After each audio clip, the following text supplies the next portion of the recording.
वो एक लाइन आपको याद रहना चाहिए वेक्टर का कि रिजोल्यूशन ऑफ वेक्टर में जो हम लोग बात किए थे वो रिजोल्यूशन ऑफ वेक्टर में क्या बात किए थे।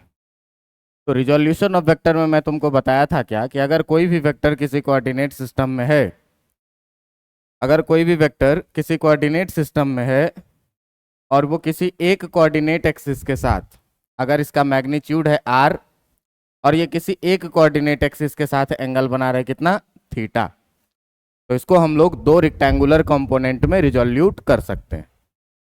पहला रेक्टेंगुलर कंपोनेंट जिसके साथ थीटा लगा हुआ होगा, जिसके साथ थीटा लगा हुआ होगा वो देखो एक्स एक्सिस है कि वाई एक्सिस है, एक्स एक्सिस है। तो जिसके साथ थीटा लगा हुआ हो उसके साथ मैग्नीट्यूड आर और साथ में क्या लिखना है कॉस थीटा, और जिसके साथ थीटा नहीं लगा हुआ हो वो कौन सा है वाई एक्सिस।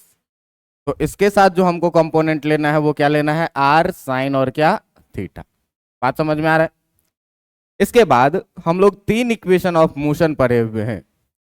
एक पढ़े हैं v minus u equal to a t, एक दूसरा पढ़े हुए हैं क्या s equal to u t plus half a t square, और एक जो सबसे लास्ट इक्वेशन ऑफ मोशन पढ़े हैं वो क्या पढ़े हैं v square minus u square equal to क्या 2as।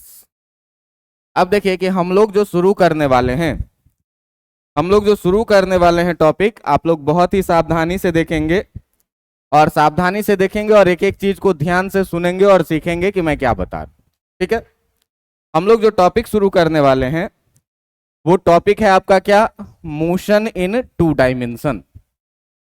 Motion in two dimension मतलब आ जाओ motion in two dimension.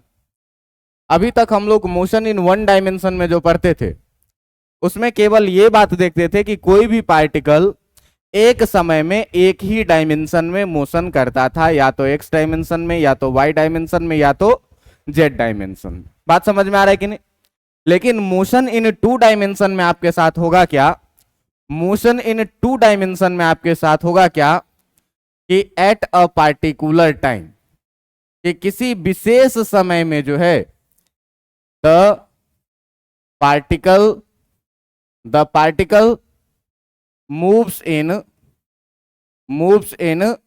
To dimension, कि पार्टिकल जो है आपका एक समय में कितने डायमेंशन में मूव करेगा, दो डायमेंशन में मूव करेगा। बात समझ में आ रहा है। एग्जाम्पल आप देखिए, सपोज करिए क्या कि अभी क्रिकेट आप लोग खेले हुए हैं, तो जब क्रिकेट खेले हुए होइएगा आप लोग, तो आप लोग निश्चित कभी ना कभी छक्का चौका मारे होइएगा, और छक्का चौका मारे होइएगा तो ये देखते होइएगा कि जब हम लोग छक्का मारते हैं तो बॉल ग्राउंड से उठेगा और फिर कुछ इस तरीके से जा करके जो है तो ग्राउंड पे क्या हो जाएगा गिर जाएगा। बात समझ में आ रहा है कि नहीं। ग्राउंड से बॉल उठेगा और फिर से क्या होगा कि ग्राउंड पे जाकर के, इस बॉल को आप देखिए यहां से तो आपको दिखेगा क्या कि एक ही टाइम पे ये बॉल आगे भी जा रही है और उसी समय में ये बॉल यहां तक ऊपर भी जा रही है।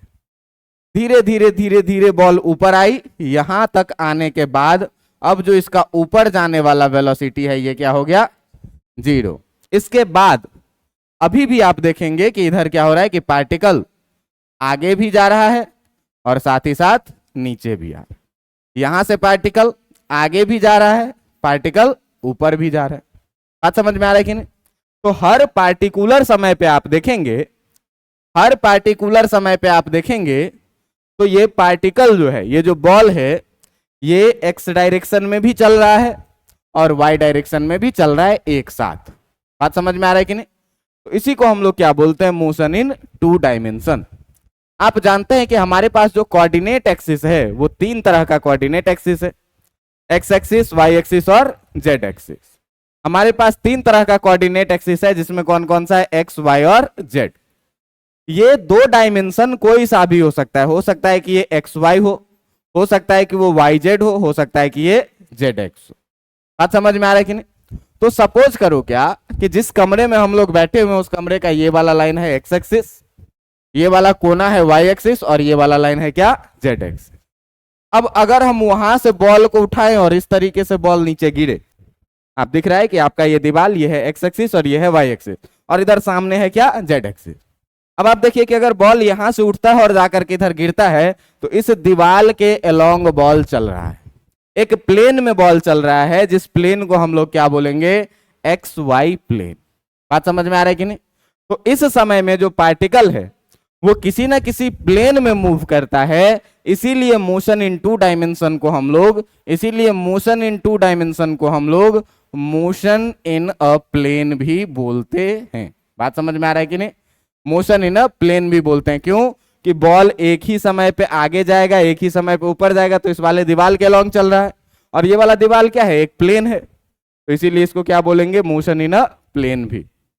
इसमें दो तरह के एग्जाम्पल्स हैं आपके, जिसमें पहला जो है वो है क्या, प्रोजेक्टाइल मोशन।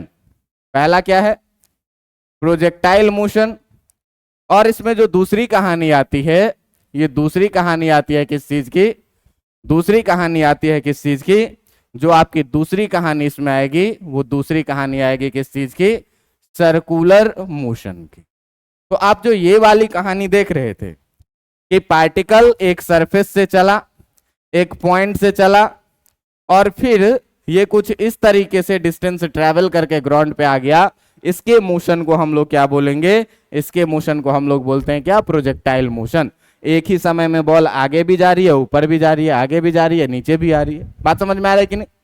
और इसी का एक दूसरा एग्जाम्पल जो है, ये दूसरा एग्जाम्पल है क्या, सर्कुलर मोशन।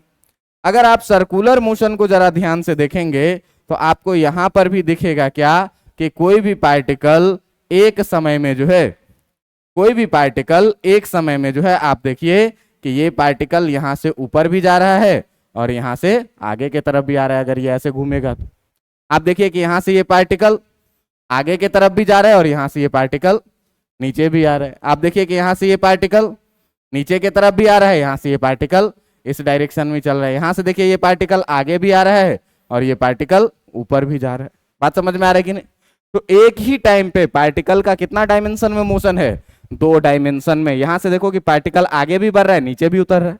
यहां से देखो कि पार्टिकल नीचे भी उतर रहा है, इस तरफ भी शिफ्ट हो रहा है। यहां से देखो पार्टिकल आगे भी आ रहा है और ऊपर भी जा रहा है। इसका मतलब क्या, कि एक ही समय में इस पार्टिकल का दो डायमेंशन में मोशन चल रहा है। इसीलिए ये भी किसका एग्जाम्पल है, मोशन इन टू डायमेंशन का। ये भी किसका एग्जाम्पल है, projectile motion, motion in two dimension. अब ये दोनों चीज हमको अलग अलग चैप्टर करके पढ़ना है। बात समझ में आ रहा है? प्रोजेक्टाइल मोशन एक अलग चैप्टर पढ़ना है और सर्कुलर मोशन आपको एक अलग चैप्टर पढ़ना है। बात समझ में आ रहा है?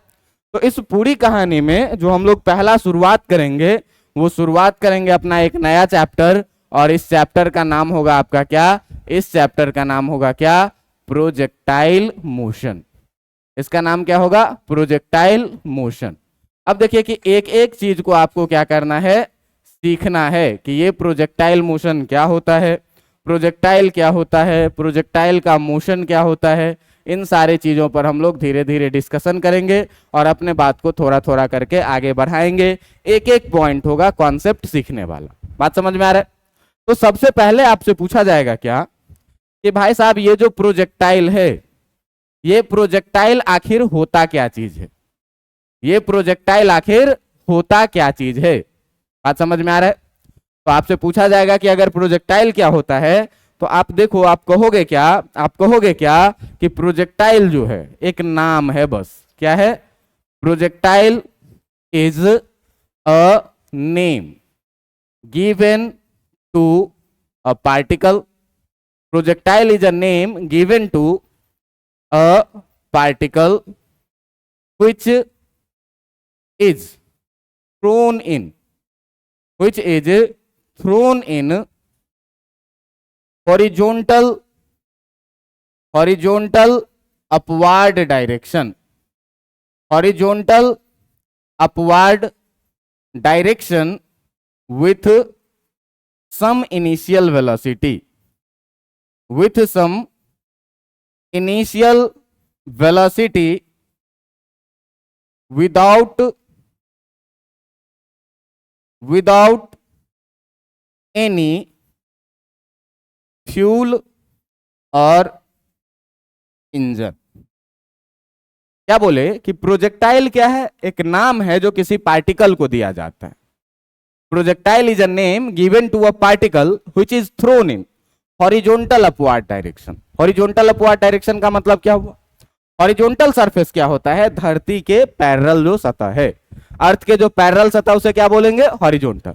और अपवार्ड का मतलब क्या? ऊपर की तरफ। मान लो कि हम अपने हाथ में ये पेन लिए और इस पेन को हम क्या किए कि ऐसे थोड़ा सा ऊपर की तरफ फेंके और आगे की तरफ फेंके, हॉरिजॉन्टल भी है और अपवार्ड भी है।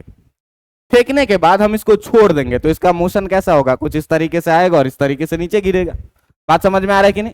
तो एक ही टाइम पे देखो कि ये पार्टिकल ऊपर भी जा रहा है और एक ही टाइम पे ये पार्टिकल आगे भी जा रहा है। तो एक तरफ आगे जाना और दूसरे तरफ ऊपर जाना कितने डायमेंशन में चल रहा है? ये 2 डायमेंशन में चल रहा है। इसीलिए इसका नाम हम लोग क्या डालते हैं? इसीलिए इसका नाम हम लोग क्या डालते हैं? Motion in 2 dimension. बॉल कैसे पाथ पे जाएगा? कुछ इस तरीके के पाथ। अब देखिए कि इसमें कह रहा है क्या, इसमें कह रहा है क्या कि पार्टिकल को हॉरिजॉन्टल अपवार्ड डायरेक्शन में फेंकना है विथ सम इनिशियल वेलोसिटी। इसको कुछ ना कुछ इनिशियल वेलोसिटी देना है। और लास्ट लाइन लिखा हुआ है क्या? विदाउट एनी फ्यूल और इंजन।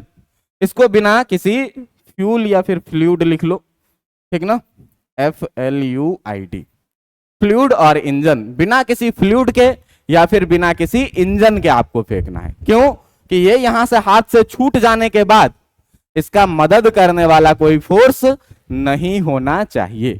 बात समझ में आ रहा है? अगर कोई इंजन लगा रहेगा इसमें तो इसको लगातार मदद करता रहेगा, तो फिर ये प्रोजेक्टाइल मोशन में कंसीडर नहीं होगा। बात समझ में आ रहा है कि नहीं? मान लो क्या किए हम लोग, एक पानी का प्रेशर वाला पाइप लिए जिससे पानी आ रही है, और उस पाइप में हम क्या किए कि छोटा सा प्लास्टिक का बॉल डाल दी और इसको हम ऐसे पकड़े रहेंगे, उधर से पानी आएगा। तो पानी आएगा तो इस बॉल को क्या करेगा? बाहर फेंकेगा, लेकिन पानी इसको चलने में मदद करता रहेगा लगातार। बात समझ में आ रहा है कि नहीं? तो फ्लूइड के मदद से जब फेंकेंगे तो वो प्रोजेक्टाइल नहीं कहलाएगा। इंजन के मदद से जब फेंकेंगे तो प्रोजेक्टाइल नहीं कहलाएगा। वो हाथ से छूटने के बाद एकदम इंडिपेंडेंट हो जाना चाहिए, उस पर बाहरी किसी तरह का फोर्स नहीं लगना चाहिए। बात समझ में आ रहा है कि नहीं? तो क्या बोले कि प्रोजेक्टाइल क्या है? कि किसी पार्टिकल का नाम है। कैसे पार्टिकल का? तो जिसको हम लोग हॉरिजॉन्टल अपवार्ड डायरेक्शन में फेंकेंगे कुछ ना कुछ इनिशियल वेलोसिटी दे करके, बिना किसी फ्लूइड और बिना किसी इंजन के मदद से। बातें समझ में आ रही है कि नहीं? अब देखिए कि इस प्रोजेक्टाइल के बारे में अगर आप जान चुके हैं तो कोई भी पार्टिकल, कोई भी जो पार्टिकल होगा आपका, उसको हम लोग क्या करेंगे कि हॉरिजॉन्टल अपवार्ड डायरेक्शन में फेंकना है। तो हॉरिजॉन्टल अपवार्ड डायरेक्शन में फेंकना है मेरे भाई, तो तुम बताओ कि इसको कुछ ना कुछ इनिशियल वेलोसिटी भी देना है। तो इनिशियल वेलोसिटी देना है तो कुछ इस तरीके से फेंका जाएगा। इनिशियल वेलोसिटी कितना दे देंगे? u। और हम हॉरिजॉन्टल के साथ कुछ ना एंगल बनाते हुए क्या बोल फेंकेंगे? थीटा से। कुछ ना कुछ एंगल बनाते हुए ऊपर की तरफ फेंकेंगे, कितना से? थीटा से। ये जो u है, ये जो आपका u है, ये u है क्या? तो u है आपका initial velocity, initial velocity given to a projectile. कि किसी भी प्रोजेक्टाइल को जो इनिशियल वेलोसिटी दिया गया वो क्या है? u। आपसे कोई आदमी पूछे कि प्रोजेक्टाइल का कुछ एग्जाम्पल बताओ, तो प्रोजेक्टाइल का एग्जाम्पल क्या बताओगे? यहां से देखो कि अगर बुलेट फायर किए, गोली चलाए, तो गोली का मोशन कैसा होगा? आगे भी जाएगा और धीरे धीरे नीचे भी जाएगा। बात समझ में आ रहा है कि नहीं? क्रिकेट में अगर बॉल खेले और हम लोग सिक्सर लगाए, 4 रन लगाना नहीं या फिर ग्राउंड पे टच करने वाला कोई शॉट नहीं, कौन सा? एक पार्टिकुलर केस जिसमें क्या लगा? 6। तो 6 में क्या होता है? बॉल उठा, आगे भी जा रहा है, ऊपर भी जा रहा है, और इस तरीके से जो बॉल का मोशन होगा वो मोशन कैसा होगा? प्रोजेक्टाइल मोशन होगा। तो इस तरह से ढेर सारे एग्जाम्पल्स हैं आपके पास। बात समझ में आ रहा है कि नहीं? तो ढेर सारा एग्जाम्पल है। तो देखिए कि किसी भी प्रोजेक्टाइल को थ्रो करने के लिए आपको कुछ ना कुछ इनिशियल वेलोसिटी देना पड़ेगा, और इनिशियल वेलोसिटी देने के साथ साथ उसे हम लोग कुछ ना कुछ एंगल पे भी फेंकेंगे। तो ये इसको हम लोग बोलते हैं क्या? Angle of projection. क्या बोलते हैं? Angle of projection. कि कितने एंगल पे ये प्रोजेक्ट किया गया, और ये एंगल ऑफ प्रोजेक्शन क्या होता है? थीटा। बात समझ में आ रहा है? ये होता क्या है? तो ये एंगल ऑफ प्रोजेक्शन जो होता है, ये होता है क्या? कि angle between the initial velocity initial velocity, और ये इनिशियल वेलोसिटी आपका है क्या, u and the horizontal plane. ये जो आपका हॉरिजॉन्टल प्लेन है, उस हॉरिजॉन्टल प्लेन और इनिशियल वेलोसिटी के जो बीच का एंगल है, इसे हम लोग क्या बोलेंगे, इसे हम लोग क्या बोलेंगे, एंगल ऑफ प्रोजेक्शन बोलेंगे। बात समझ में आ रहा है? आप लोग इस हॉरिजॉन्टल प्लेन का नाम अगर रखना चाहें तो आप एक्स एक्सिस रख सकते हो, और इसका नाम रखना चाहें तो आप वाई एक्सिस रख सकते हैं। और आप देखेंगे कि अगर इस तरीके से हम लोग किसी भी पार्टिकल को प्रोजेक्ट करते हैं तो इस पार्टिकल का जो मोशन होगा वो मोशन क्या होगा, कुछ इस तरह का। बात समझ में आ रहा है कि नहीं? अब इस पूरी कहानी में आपको पढ़ना क्या है, ये देखिए कि अगर हम किसी प्रोजेक्टाइल को थ्रो किए यू इनिशियल वेलोसिटी से थीटा एंगल पर, तो ये पार्टिकल यहां से ग्राउंड तक आने में कुछ ना कुछ टाइम लेगा। तो आपसे पूछा जाएगा क्या कि ये टाइम कितने का होगा। दूसरा बात कि ये ग्राउंड पर कितना दूर जाने के बाद गिरेगा। तीसरा बात कि ये ग्राउंड से मैक्सिमम कितना ऊंचा जाएगा। ये सारी चीजें आपको क्या करना है, इसमें निकालना। बात समझ में आ रहा है? ये मोशन इन 2 डायमेंशन है, और मोशन इन 2 डायमेंशन में हम लोग अभी तक पढ़ते थे क्या, मोशन इन 1 डायमेंशन। तो मोशन इन 2 डायमेंशन में हम ये बात जानते हैं कि एक ही समय पर पार्टिकल 2 अलग अलग डायमेंशन में मोशन करता है। एक्स डायमेंशन में भी ये आगे बढ़ रहा है और वाई डायरेक्शन में भी ये ऊपर या नीचे आ रहा है। बात समझ में आ रहा है? लेकिन पूरे मोशन इन 2 डायमेंशन में आपको एक समय पर मोशन का केवल एक ही डायरेक्शन कंसीडर करना है। बात समझ में आ रहा है कि नहीं? तो बहुत इंपॉर्टेंट लाइन में लिखने जा रहा हूं, और इस लाइन को आप ध्यान से देखेंगे क्या कि इन मोशन इन 2 डायमेंशन, कि मोशन इन 2 डायमेंशन में जो है, तो आपको क्या करना है, in motion in 2 dimension consider only 1 direction of motion, consider only 1 direction of motion at a time, कि एक समय में आपको मोशन का केवल और केवल कौन सा डायरेक्शन कंसीडर करना है, एक ही डायरेक्शन कंसीडर करना है। और हमारे पास यहां 2 डायरेक्शन है, एक्स डायरेक्शन और वाई डायरेक्शन। तो एक समय में हम या तो एक्स डायरेक्शन कंसीडर करेंगे, या तो एक्स डायरेक्शन को कंसीडर करेंगे, और या तो हम किसको कंसीडर करेंगे, और हम किसको कंसीडर करेंगे, वाई डायरेक्शन को कंसीडर करेंगे। ये बहुत ही इंपॉर्टेंट लाइन है, आपको याद रखना है कि पूरे मोशन इन 1 डायमेंशन में एक समय में हमको केवल मोशन का एक ही डायरेक्शन कंसीडर करना है, और एक ही डायरेक्शन कंसीडर करना है तो हमको इक्वेशन ऑफ मोशन लगाना पड़ेगा। तो मान लो कि इक्वेशन ऑफ मोशन लगाना पड़ेगा, तो 3 इक्वेशन ऑफ मोशन है अपने पास, v minus u equal to क्या, at, आपके पास है क्या s इक्वल टू क्या, ut plus half at square, और आपके पास है क्या v square minus u square equal to कितना, 2as। इस पूरे कहानी में आप देखिए कि या तो हम इसको x डायरेक्शन में कंसीडर करेंगे, या तो हम इसको y डायरेक्शन में कंसीडर करेंगे। तो अगर x डायरेक्शन में कंसीडर करना है तो v भी x का लेंगे, u भी x का लेंगे, और a भी किसका लेंगे, टाइम का कोई डायरेक्शन नहीं होता। यहां पर डिस्प्लेसमेंट x में लेंगे तो इनिशियल वेलोसिटी भी किस में लेंगे, और एक्सीलरेशन भी किस में लेंगे। अगर हम फाइनल वेलोसिटी x में, तो इनिशियल वेलोसिटी भी x में, एक्सीलरेशन भी x में, और डिस्प्लेसमेंट भी किस में। बात समझ में आ रहा है कि नहीं? अगर हम y डायरेक्शन में लेंगे तो फाइनल वेलोसिटी भी y वाला, u भी y वाला, a भी y वाला, डिस्प्लेसमेंट y वाला, ये भी y वाला, ये भी y वाला। मतलब हम जब y डायरेक्शन में कंसीडर करेंगे तो सारा टर्म y कंपोनेंट का रखेंगे, और अगर हम x डायरेक्शन में मोशन को कंसीडर करेंगे तो सारा टर्म किस में रखेंगे, x डायरेक्शन में रखेंगे। बात समझ में आ रहा है कि नहीं? एक टाइम पे आपको मोशन का एक ही डायरेक्शन कंसीडर करना है, एक टाइम पे एक ही डायरेक्शन कंसीडर करना है, या तो x डायरेक्शन या तो क्या, y डायरेक्शन। इतनी बातें समझ में आ गई कि नहीं? इतनी बातें समझ में आ गई। अब देखो कि हम चाहते हैं क्या कि आपको एक प्रोजेक्टाइल दिखाएं, और इस प्रोजेक्टाइल में हम चाहते हैं कि आप देखें कि कौन सा कंपोनेंट x डायरेक्शन में जा रहा है और कौन सा कंपोनेंट y डायरेक्शन में। सपोज कि आपका ये एक प्रोजेक्टाइल है, जो प्रोजेक्टाइल आपका इनिशियल वेलोसिटी u से फेंका गया है, और इनिशियल वेलोसिटी u से फेंका गया है और एंगल ऑफ प्रोजेक्शन ये है कितना, थीटा। दुनिया में कुछ दिया रहे या नहीं दिया रहे, किसी भी प्रोजेक्टाइल के बारे में आपको दो बात निश्चित रूप से दी हुई रहेगी कि कितने इनिशियल वेलोसिटी से ये फेंकी गई है और कितना एंगल ऑफ प्रोजेक्शन पे ये फेंका गया है। बात समझ में आ रहा है कि नहीं? आप ये बताओ कि कोई भी पार्टिकल हो दुनिया में, अगर हम पृथ्वी पर उसको फेंक रहे हैं तो उस पर ग्रेविटेशनल फोर्स लगेगा कि नहीं लगेगा, ग्रेविटेशनल एक्सीलरेशन लगेगा कि नहीं लगेगा। ग्रेविटेशनल एक्सीलरेशन किधर की तरफ लगता है, नीचे की तरफ। लेकिन देखो कि जब हम इसको एक्स डायरेक्शन में फेंक रहे हैं तो इसके बाद अगर हम इसको फेंकेंगे तो इसका पाथ कैसा होगा, कुछ इस तरीके का। बात समझ में आ रहा है कि नहीं? इसमें एक्स डायरेक्शन में कोई फोर्स नहीं लग रहा है। बात समझ में आ रहा है कि नहीं? तो एक्स डायरेक्शन में कोई फोर्स नहीं लग रहा है, इसका मतलब फोर्स नहीं लग रहा है भाई, तो फोर्स इक्वल टू क्या होता है, मास इनटू क्या, एक्सीलरेशन।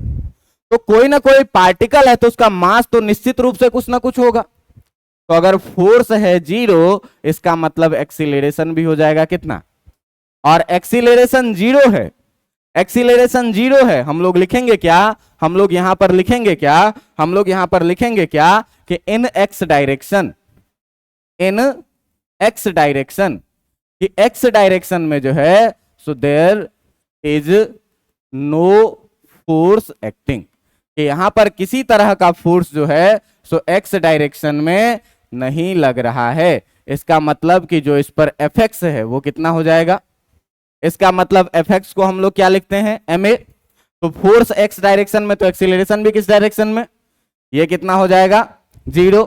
इसका मतलब कि ax का वैल्यू कितना हो जाएगा, मास को इधर भेज दो, 0/m कितना हो जाएगा। और एक्सीलरेशन 0 होने का मतलब क्या हुआ, एक्सीलरेशन 0 होने का मतलब क्या हुआ कि एक्सीलरेशन को हम लोग क्या लिखते हैं, डेल्टा v बाय क्या, डेल्टा t इक्वल टू कितना, डेल्टा t को इधर भेज दोगे तो डेल्टा vx कितना हो जाएगा, डेल्टा vx 0 का मतलब ये हुआ कि x डायरेक्शन में एक्सीलरेशन 0 होगा और एक्सीलरेशन 0 होगा, इसका मतलब x डायरेक्शन में इसकी वेलोसिटी में कभी कोई चेंजिंग नहीं आएगी। मेरी बात समझ में आ रही है कि नहीं? मैं क्या बोला कि x डायरेक्शन में पार्टिकल पर कोई फोर्स नहीं लग रहा है, क्योंकि इसके साथ कोई इंजन, कोई फ्लूइड लगा हुआ नहीं है, और कोई फ्लूइड, कोई इंजन नहीं लगा हुआ है तो x डायरेक्शन में इस पर कोई फोर्स काम, फोर्स कितना, 0। तो इसका मतलब max कितना, मास को इधर भेज दोगे 0/m, एक्सीलरेशन कितना, एक्सीलरेशन क्या जानते हैं, डेल्टा v बाई, इसका मतलब कि डेल्टा v कितना, डेल्टा v 0 का मतलब क्या हुआ, डेल्टा v 0 का मतलब क्या हुआ कि there is no change in velocity, कि वेलोसिटी में किसी तरह का चेंज नहीं होगा, इन किसमें, एक्स डायरेक्शन, एक्स डायरेक्शन में वेलोसिटी का किसी तरह का चेंज नहीं होगा। बात समझ में आ रही है कि नहीं? लेकिन आप अगर यहीं पर देखेंगे, अगर आप यहीं पर देखेंगे तो इन y डायरेक्शन, कि y डायरेक्शन में जो है तो पृथ्वी इस पार्टिकल को अपने तरफ ग्रेविटेशनल एक्सीलरेशन g से खींचेगी कि नहीं खींचेगी, खींचेगी। ग्रेविटेशनल एक्सीलरेशन g से खींचेगी कि नहीं खींचेगी। तो भाई साहब इन y डायरेक्शन में द ग्रेविटेशनल फोर्स एक्ट, जो ग्रेविटेशनल फोर्स है, जो ग्रेविटेशनल फोर्स है वो ग्रेविटेशनल फोर्स आपका काम कर रहा है, acts and hence in y direction, and hence in y direction the gravitational acceleration, the gravitational acceleration, जिस ग्रेविटेशनल एक्सीलरेशन को हम लोग क्या बोलते हैं, स्मॉल g बोलते हैं, और इस स्मॉल g का वैल्यू कितना होता है, 9.8 मीटर पर सेकेंड स्क्वायर, ठीक ना। y डायरेक्शन में कौन सा एक्सीलरेशन काम करेगा, ग्रेविटेशनल एक्सीलरेशन काम करेगा। बात समझ में आ रहा है? अब जब एक्सीलरेशन काम करेगा भाई तो वेलोसिटी में भी क्या होगी, चेंज होगी। किसमें, y डायरेक्शन में। वेलोसिटी में भी चेंज होगी, किस डायरेक्शन में, y डायरेक्शन में। आप कहेंगे कि कैसे?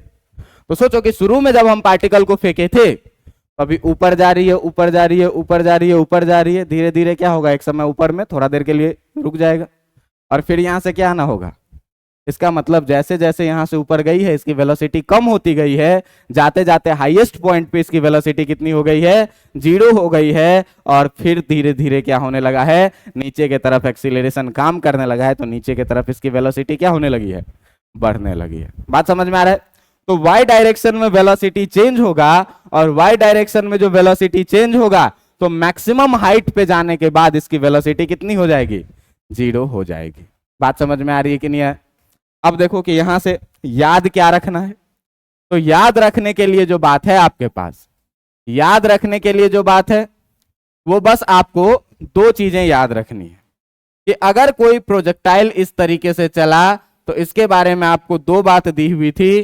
पहली बात ये कि इसका इनिशियल वेलोसिटी है कितना, u, और इसका एंगल ऑफ प्रोजेक्शन है कितना, ये थीटा। आप बताओ कि इस u को हम दो रेक्टेंगुलर कंपोनेंट में ले सकते हैं कि नहीं ले सकते हैं? ले सकते हैं, एक x में और दूसरा किस में, y में। मैंने अभी आपको क्या सिखाया था कि जिसके साथ थीटा लगा रहे उसके साथ कॉस थीटा की साइन थीटा, जिसके साथ थीटा लगा रहे उसके साथ, और जिसके साथ थीटा नहीं लगा रहे उसके साथ।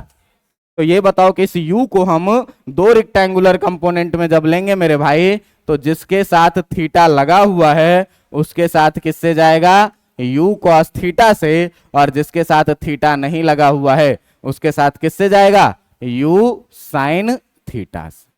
बात समझ में आ रही है कि नहीं? मैं क्या बोला कि y डायरेक्शन में इसकी वेलोसिटी अब कितनी हो गई, u sin थीटा, और x डायरेक्शन में कितनी हो गई।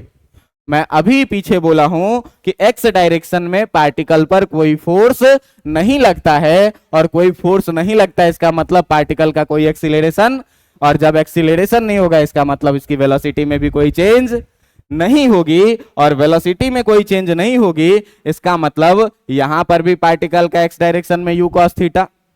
कहीं पर भी अगर हम x डायरेक्शन में बात करेंगे तो x डायरेक्शन में जो इसकी वेलोसिटी होगी वो हर जगह पर कितनी होगी, x डायरेक्शन में जो इसकी वेलोसिटी होगी वो हर जगह पर कितनी होगी, x डायरेक्शन में हर जगह पर जो इसकी वेलोसिटी हो जाएगी वो कितने के बराबर में, u cos थीटा। यहां भी कितना, u cos थीटा, यहां भी कितना, u cos थीटा। क्यों कि x डायरेक्शन में कहीं पर भी पार्टिकल की फोर्स लगी नहीं है, एक्सीलरेशन है ही नहीं, और एक्सीलरेशन नहीं है इसका मतलब कि x डायरेक्शन में इस पर हमेशा जो लगने वाला वेलोसिटी होगा वो वेलोसिटी कैसा वेलोसिटी रहेगा, कांस्टेंट वेलोसिटी रहेगा, u cos थीटा।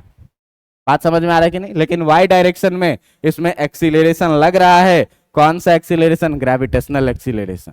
और जब भी ग्रेविटेशनल एक्सीलरेशन लगेगा तो वेलोसिटी बदलेगी, और वेलोसिटी बदलेगी तो आपका कॉमन सेंस क्या कहता है कि ये पार्टिकल यहां जाते जाते जो इसकी y में जो वेलोसिटी है, इसकी y में जो वेलोसिटी है ये vy कितनी हो जाएगी, यहां पर 0।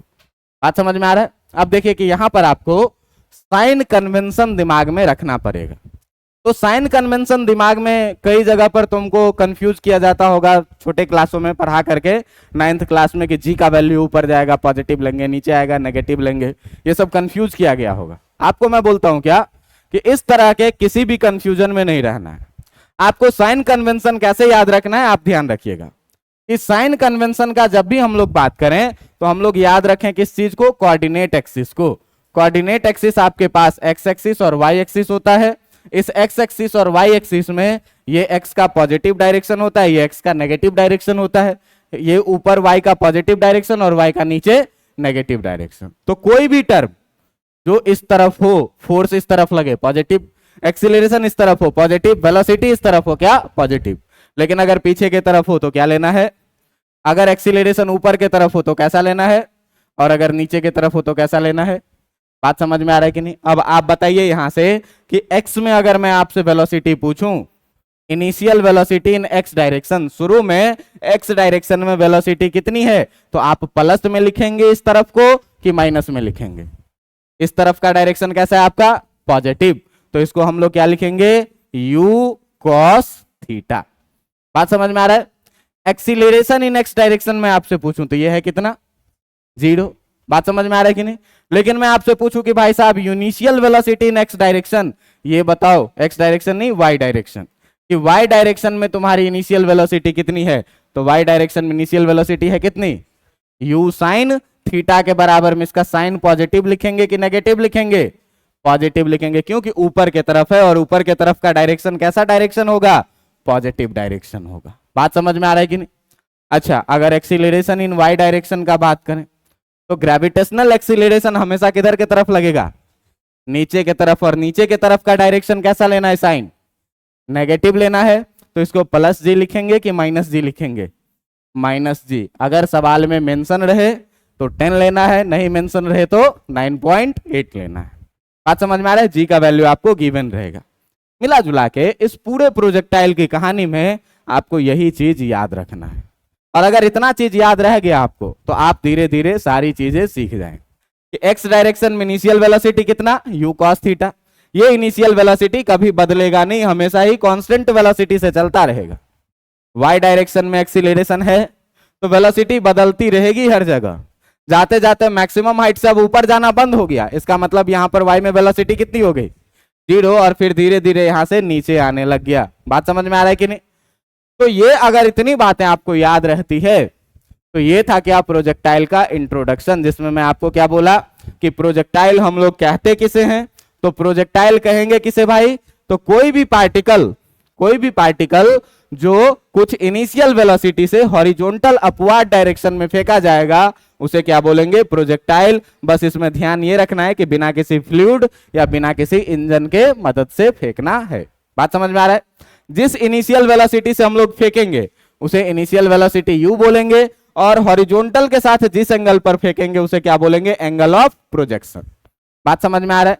अब आप देखिए कि यहां से मैं क्या बोला आपको कि इसमें मोशन इन 2 डायमेंशन में पार्टिकल एक ही टाइम पे 2 डायमेंशन में मोशन करता है, एक्स में भी और वाई में भी, लेकिन एक विशेष समय के लिए हमको केवल मोशन का एक ही डायरेक्शन कंसीडर करना है, या तो वाई डायरेक्शन या तो एक्स डायरेक्शन। बात समझ में आ रहा है। तो अगर हम भी एक्स में लेंगे तो यू भी एक्स में और ए भी किस में, एक्स में। अगर हम वाई में लेंगे तो सारा चीज किस में लेंगे, वाई में लेंगे। इसके बाद में आपको क्या बोला कि एक्स डायरेक्शन में इस पार्टिकल पर किसी तरह का फोर्स नहीं लग रहा है। फोर्स नहीं लग रहा है इसका मतलब एक्सीलरेशन भी नहीं हो रही है, और एक्सीलरेशन नहीं हो रही है इसका मतलब इसके वेलोसिटी में किसी तरह का चेंज नहीं है। इसका मतलब एक्स डायरेक्शन में पार्टिकल का वेलोसिटी चेंज नहीं होगा, यह कांस्टेंट वेलोसिटी से आगे बढ़ता जाएगा, और वो कांस्टेंट वेलोसिटी कितनी होगी, u cos theta, u cos theta, u cos theta. y direction में पार्टिकल का एक्सीलरेशन है तो इसकी वेलोसिटी क्या होगी, बदलेगी। शुरू में इसकी वेलोसिटी है कितनी, u sin थीटा, धीरे धीरे बढ़ते बढ़ते हाईएस्ट पॉइंट पे अब ऊपर जाना क्या हो गया, बंद हो गया। तो इस पार्टिकल की y में वेलोसिटी कितनी हो जाएगी, 0, और फिर इसके बाद ये नीचे के तरफ y में ये बढ़ने लगेगा। यहां से ये ऊपर जा रहा है y में, लेकिन यहां के बाद ये क्या हो जाएगा कि y में ये किधर आने लग जाएगा, नीचे। यहां के बाद ये y में किधर आने लग जाएगा, नीचे, और ये अलग अलग वेलोसिटी से y डायरेक्शन में नीचे आएगा। बात समझ में आ रहा है कि नहीं आ रहा है।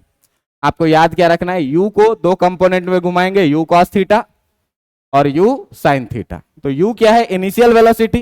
तो x डायरेक्शन में इनिशियल वेलोसिटी है कितनी, x डायरेक्शन में एक्सीलरेशन है कितना, 0। y डायरेक्शन में आपकी इनिशियल वेलोसिटी है कितनी, u sin थीटा, और y डायरेक्शन में आपकी एक्सीलरेशन है कितनी, -g। साइन कैसे लेना है, तो साइन आपको ऐसे लेना है, ये है कि आपका साइन कन्वेंशन। साइन कन्वेंशन में आपको सीधे सीधे कोऑर्डिनेट एक्सिस लिखना है।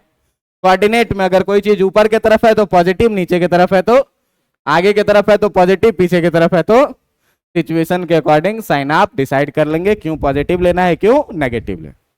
अब देखो कि इस प्रोजेक्टाइल में आपको पढ़ना क्या क्या है। तो आपको पढ़ना क्या क्या है कि देखो कि यहां से कोई भी प्रोजेक्टाइल उड़ेगा और उड़ करके फिर से यहां पर ग्राउंड पे गिरेगा, इसमें इसको कुछ ना कुछ टाइम लगेगा कि नहीं लगेगा, टाइम लगेगा।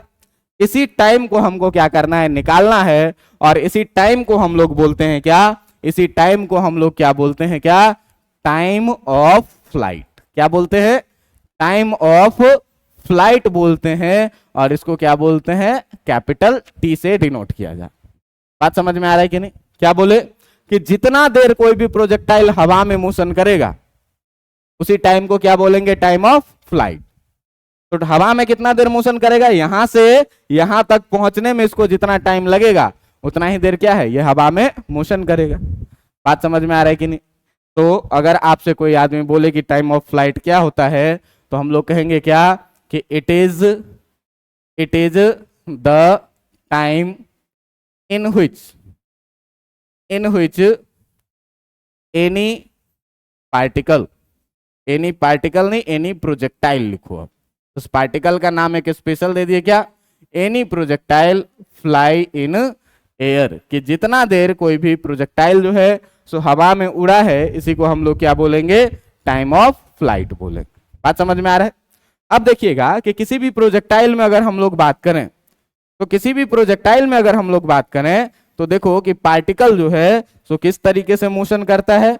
पार्टिकल मोशन करेगा कुछ इस तरीके से, और इस बीच में एक पॉइंट ऐसा होगा जहां से ये मैक्सिमम हाइट पर अटेन कर जाएगा, और इस पॉइंट को हम लोग क्या बोलेंगे, मैक्सिमम हाइट। इसका नाम मान लो ए, इस पॉइंट का नाम मान लो बी, इस पॉइंट का नाम मान लो क्या, सी। बात समझ में आ रहा है? तो ग्राउंड से मैक्सिमम हाइट अटेंड करने में इसको जितना टाइम लगता है, इस टाइम को बोला जाता है टाइम ऑफ एसेंट। बात समझ में आ रहा है कि नहीं? क्या बोला जाता है, टाइम ऑफ एसेंट, भेजने में लगा समय।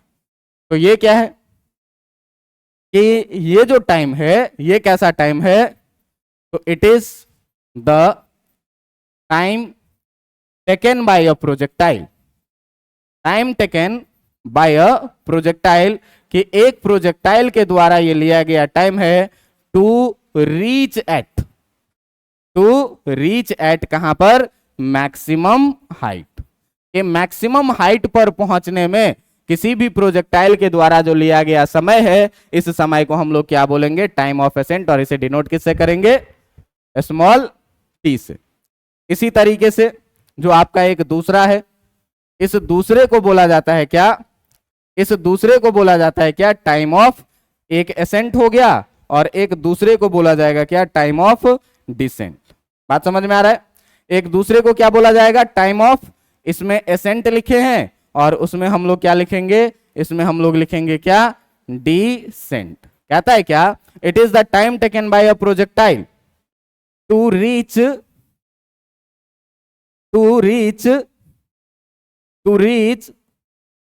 at ground, to reach at ground from maximum height, कि मैक्सिमम हाइट से लेकर के और ग्राउंड तक पहुंचने में जितना टाइम लगा, इसे क्या बोलते हैं, टाइम ऑफ डिसेंट। अच्छी बात यह है कि किसी भी प्रोजेक्टाइल में जो आपका टाइम ऑफ एसेंट होगा, जो टाइम ऑफ एसेंट होगा वो टाइम ऑफ डिसेंट के बराबर में होगा। क्यों कि तुम ध्यान देना कि अगर मैं इस पेन को ऊपर फेंकूं तो जितना देर इसको मैक्सिमम हाइट पर जाने में लगेगा, उतना ही देर में ये वहां से नीचे भी पहुंचेगा।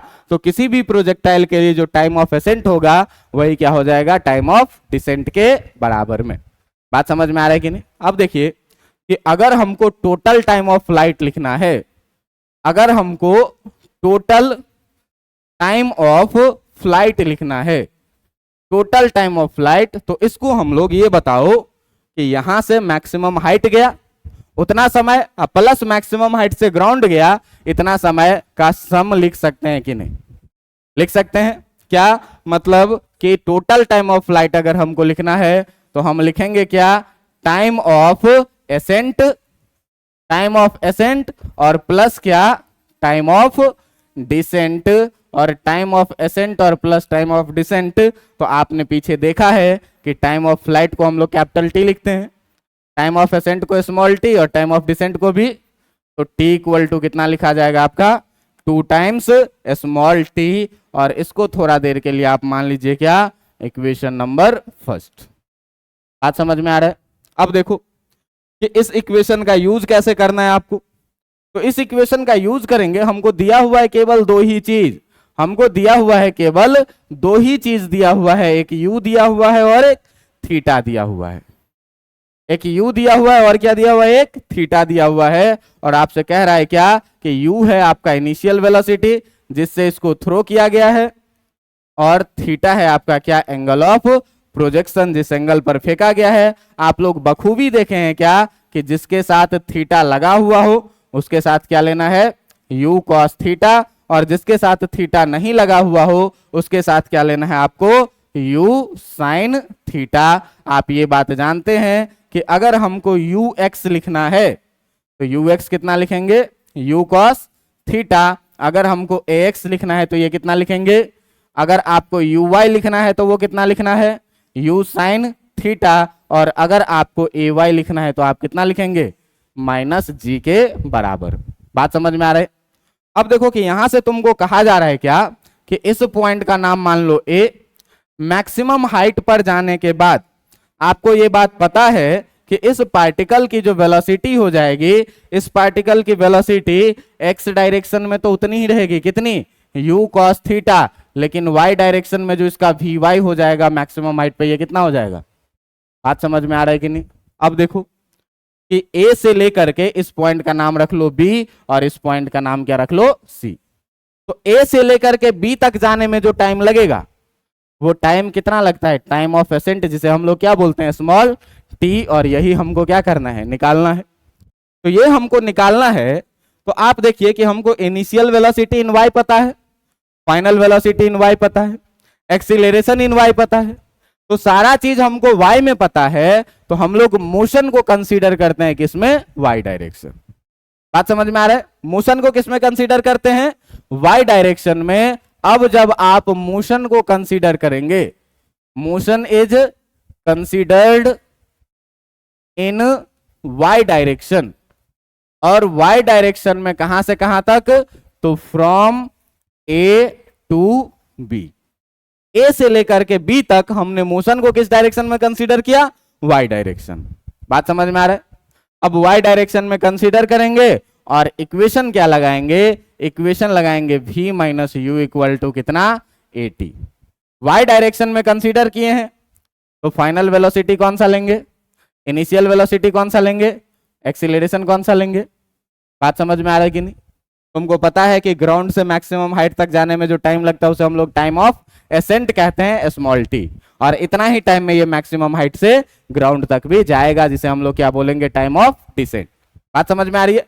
अब आप ध्यान दीजिएगा कि vy, शुरू में पार्टिकल का y में कितनी थी velocity, u sin theta initial velocity, और फाइनल वेलोसिटी है कितनी, 0। तो vy के जगह पर कितना लिखेंगे, माइनस uy के जगह पर कितना लिखेंगे, u sin थीटा ay के जगह पर कितना लिखेंगे, और टाइम के जगह क्या लिखेंगे। ध्यान से देखो ये कितना हो गया, minus u sin theta equal to कितना, माइनस gt। और अगर यहां से हमको t निकालना है तो इस माइनस जी को इधर डिवाइड में भेजेंगे, तो इधर पहले से है कितना, माइनस u sin थीटा, और नीचे कितना जाएगा, माइनस जी। ये माइनस से माइनस कैंसिल हुआ और t इक्वल टू कितना आ गया आपका, u sin थीटा अपॉन कितना, g के बराबर। बात समझ में आ रहा है। मतलब a से लेकर के b तक जाने में जो इसको टाइम लगेगा वो टाइम ऑफ एसेंट के बराबर में होगा, और वो होगा कितने के बराबर में, u sin theta by g के बराबर में। t के इसी वैल्यू को इक्वेशन फर्स्ट में पुट कर दो। बात समझ में आ रहा है कि नहीं। तो जब हम लोग पुट करेंगे तो क्या मिलेगा, put the value of t in equation first. अब देखिए कि इक्वेशन फर्स्ट आपका क्या कह रहा है, इक्वेशन फर्स्ट कह रहा है क्या, t इक्वल टू कितना, 2t। तो टाइम ऑफ फ्लाइट t है 2, और इंटू t के जगह पर हमने अभी क्या निकाला है, u sin थीटा अपॉन कितना, g। और यही t था क्या आपका टाइम ऑफ फ्लाइट, क्या कि कितना देर तक पार्टिकल हवा में रहेगा। मतलब कि इस प्रोजेक्टाइल को अगर हम लोग बात करें कि इस प्रोजेक्टाइल को यहां से अगर ये उड़ा u वेलोसिटी से थीटा एंगल पर, तो इसको फिर से ग्राउंड पर आने में कितना समय लगेगा, इसी को हम लोग क्या बोलते थे, कैपिटल। हमको पता था क्या, u पता था और थीटा पता था। देखो तो u पता है, थीटा पता है, g का वैल्यू पता है, टाइम ऑफ फ्लाइट निकल जाएगा कि नहीं निकल जाएगा। बात समझ में आ रहा है कि नहीं। कहोगे कि सर a से b तक ही आपने क्यों माना, आपने a से b तक ही क्यों माना, आप डायरेक्ट a से c तक भी तो कंसीडर कर सकते थे। कर सकते हैं, कैसे कर सकते हैं देख लो। इसी का अल्टरनेट मेथड हम तुमको दिखाते हैं टाइम ऑफ फ्लाइट निकालने का। इसी का टाइम ऑफ फ्लाइट निकालने का मैं तुमको अल्टरनेट मेथड दिखाता हूं। यहां तो ये बात समझ गए कि आपको u पता रहेगा, थीटा पता रहेगा, g का वैल्यू ऑलरेडी पता है कितना 9.8 मीटर पर सेकेंड स्क्वायर। तो आप टाइम ऑफ फ्लाइट निकाल लोगे कि किसी भी प्रोजेक्टाइल को अगर यहां से फेंका गया तो वो कितना देर के बाद फिर से नीचे आ जाएगा। बात समझ में आ रहा है? अब देखिए कि इसी का मैं एक दूसरा मेथड दिखा रहा हूं आपको, इसी का मैं एक अल्टरनेट मेथड दिखा रहा हूं आपको, अल्टरनेट मेथड इसी को निकालने का। और इस अल्टरनेट मेथड में आपके पास सारा चीज वही है कि एक प्रोजेक्टाइल है आपके पास, जो प्रोजेक्टाइल u वेलोसिटी से फेंका गया है और कितने एंगल पे फेंका गया है, थीटा एंगल पे। कितने वेलोसिटी से, u वेलोसिटी से, कितने एंगल पे, थीटा एंगल पे u वेलोसिटी से ये फेंका गया है। इसका इनिशियल वेलोसिटी है कितना u और एंगल ऑफ प्रोजेक्शन है कितना, थीटा। आपको ये बात कंफर्मली पता होना चाहिए कि u का दो कंपोनेंट जिसके साथ थीटा लगा हुआ है उसके साथ कौन सा जाएगा, u cos थीटा।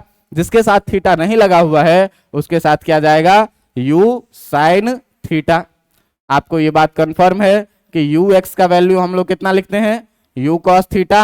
एक्सीलरेशन इन एक्स डायरेक्शन हमेशा ही कितना, अगर हम लोग uy का बात करें तो uy का बात करें तो ये है कितना, u sin थीटा। और एक्सीलरेशन इन y डायरेक्शन है कितने के बराबर में, माइनस g के बराबर में। इतनी बातें समझ में आ रही है कि नहीं आ रही है? अब जब इतनी बातें समझ में आ रही है तो भाई साहब मैं आपको याद होगा कि मैं पिछली बार इस पॉइंट का नाम रखा था A, इस हाईएस्ट पॉइंट का नाम रखा था B और इस पॉइंट का नाम क्या रखा था। अब की बार हम लोग मोशन को y डायरेक्शन में कंसीडर करते हैं। मोशन इज कंसीडर्ड इन इसमें एक समय में एक ही डायरेक्शन में हम लोग इसको कंसीडर कर सकते हैं। तो कंसीडर्ड इन किस डायरेक्शन में, y डायरेक्शन में, from A to C, A से लेकर के डायरेक्ट क्या C तक y डायरेक्शन में कंसीडर किए। तो तुम ध्यान से देखो कि तुम्हारे पास uy कितना है, uy है कितना, u sin थीटा। ay है कितना तुम्हारे पास, माइनस c। टाइम जो लगा है वो कितना, यहां से यहां तक आने में जो टाइम लगेगा उसी को क्या बोलते हैं, टाइम ऑफ फ्लाइट। और यही निकालना है। एक चीज और देखना कि अगर मैं तुमसे पूछूं डिस्प्लेसमेंट इन y डायरेक्शन कितना है, y डायरेक्शन में डिस्प्लेसमेंट कितना, तो देखो तो यहां पर x भी 0 और y भी क्या 0। पार्टिकल चला चला चला थोड़ा ऊपर गया, y में डिस्प्लेसमेंट बढ़ा, फिर y में धीरे धीरे घटते घटते यहां पर आ गया। तो यहां पर अगर है 0 0 तो यहां पर भी कुछ ना कुछ होगा क्या, 0 और कुछ भी होगा x, होगा कि नहीं। y में अभी भी ये 0 था, सॉरी x 0 लिखना है, ठीक ना, x और 0। y में अभी भी ये 0 था और अभी भी कितना है, तो y में कोई डिस्प्लेसमेंट हुआ क्या, तो डिस्प्लेसमेंट इन y डायरेक्शन कितना हो गया, 0 हो गया। इक्वेशन ऑफ मोशन लगाओ क्या, इक्वेशन ऑफ मोशन लगाओ क्या, s equal to u t plus कितना, half a t square. s लेंगे y में तो u भी y में, a भी किस में, y में। एस वाई है कितने के बराबर में, 0 के बराबर में। u है कितने के बराबर में, u sine theta into time कितना, प्लस हाफ ए वाई है कितना, माइनस जी इंटू टी स्क्वायर के जगह कितना। बात समझ में आ रहा है कि नहीं आ रहा है? इतना में कोई दिक्कत है क्या, नहीं कोई दिक्कत है। अब देखिए तो इसी को 0 equal to u sine theta t minus 1/2 g t square लिख लो तो कोई आपत्ति है। इस माइनस को यहां बाहर निकाला, प्लस के साथ मल्टीप्लाई होके क्या हो गया, माइनस। इस हाफ जी टी स्क्वायर को मैं इस तरफ भेजता हूं, इस हाफ जी टी स्क्वायर को मैं इस तरफ भेजूंगा तो माइनस से किस में हो जाएगा, और इक्वल टू कितना हो जाएगा, u साइन थीटा टी के बराबर में। तुम ध्यान से देखो कि एक टी से यहाँ का एक टी कैंसिल, टी इधर आएगा, डिवाइड में एक टी को खत्म कर देगा। अब यहां से 2 को इधर भेजो तो जी टी इक्वल टू कितना बचेगा, 2u साइन थीटा। और यहां से आप देखेंगे तो t इक्वल टू जो बचेगा आपके पास, ये बचेगा कितना, 2u साइन थीटा और बाई कितना g। लेकिन यहां पर मैथमेटिकली हम लोगों ने इक्वेशन सॉल्विंग में थोड़ी सी गलती की है। क्या गलती की है, तो इस गलती को देखने के लिए तुम देखो कि यहां से हम लोग थोड़ा सा स्टेप बदल सकते हैं, यहां से हम लोग क्या कर सकते हैं, थोड़ा सा स्टेप बदल सकते हैं। गलती है नहीं, लेकिन मैथमेटिकली थोड़ी सी गलती इसमें है। मैथमेटिक्स क्या कहता है कि डायरेक्ट किसी टर्म को कैंसिल नहीं करना चाहिए, इससे रूट का लॉस होता है। बात समझ में आ रहा है कि नहीं? यहां हमने डायरेक्ट कैंसिल किया है, एक बार डायरेक्ट नहीं कैंसिल करते हैं। देखो तो 0 इक्वल टू, इस दोनों में से t कॉमन आएगा क्या? तो t कॉमन आ जाएगा तो इसमें कितना बचेगा? u साइन थीटा -1/2 gt के बराबर में। अब मैथमेटिक्स कहता है कि अगर दो टर्म का मल्टीप्लीकेशन 0 है तो या तो पहला टर्म 0 होगा और या तो दूसरा टर्म 0 होगा। दूसरा टर्म है क्या? u sine theta -1/2 gt equal to कितना? देखो यही चीज आ गया कि नहीं? u sine theta equal to 1/2 gt आ जाएगा।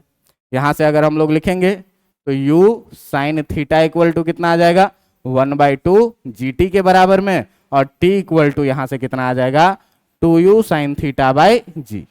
तो देखो इक्वेशन ऑफ मोशन ये अपना रिजल्ट देगा ही देगा। दो टाइम का वैल्यू आ गया, एक आ गया 0 और एक आ गया क्या? तो हम लोग इसमें कंसीडर क्या किए हैं कि कब ग्राउंड पे रहेगा, पार्टिकल ग्राउंड पे कब रहेगा।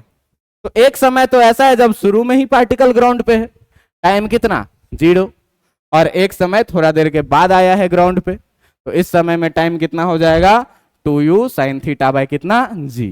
तो ये है क्या? ये आपका इनिशियल टाइम दे दिया। ये आपको क्या दे दिया? ये दे दिया आपको इनिशियल टाइम दे दिया कि शुरू में पार्टिकल कहां पे था? शुरू में था पार्टिकल कहां पे? ग्राउंड पे, और इस टाइम को हम लोगों को कंसीडर नहीं करना है। टाइम ऑफ फ्लाइट क्या हो जाएगा? 2u साइन थीटा बाय कितना? g के बराबर में। तो आप किसी भी प्रोसेस से निकालें, आप या तो डायरेक्ट a से b तक कंसीडर करके निकालें, a से b तक कंसीडर करके निकालें तो भी कितना आएगा? 2u sine theta by g। और आप अगर इस प्रोजेक्टाइल को a से c तक डायरेक्ट कंसीडर करें तो भी कितना आएगा? 2u sine theta by g। इसमें भी देखो कि अगर तुमको इनिशियल वेलोसिटी पता रहे u, थीटा अगर पता रहे, g का वैल्यू हमको ऑलरेडी पता है, तो हम लोग टाइम ऑफ फ्लाइट निकाल लेंगे कि नहीं निकाल लेंगे। मैं उम्मीद करूं कि आज आपको ये चीज समझ में आया होगा कि टाइम ऑफ फ्लाइट क्या होता है, प्रोजेक्टाइल क्या होता है, प्रोजेक्टाइल में कैसे कॉन्सेप्ट्स का यूज करना है, एक टाइम पे मोशन का एक ही डायरेक्शन यूज करना है, या तो एक्स डायरेक्शन या तो वाई डायरेक्शन, और किस तरीके से काम को हमको बढ़ाना है। अगले दिन हम लोग इसी में बात करेंगे किस चीज का, कि देखो कि ये यहां से चला और यहां तक जाके गिरा, तो हॉरिजॉन्टल डायरेक्शन में इसने कुछ ना कुछ डिस्टेंस ट्रेवल किया है। इसको हम लोग बोलते हैं हॉरिजॉन्टल रेंज।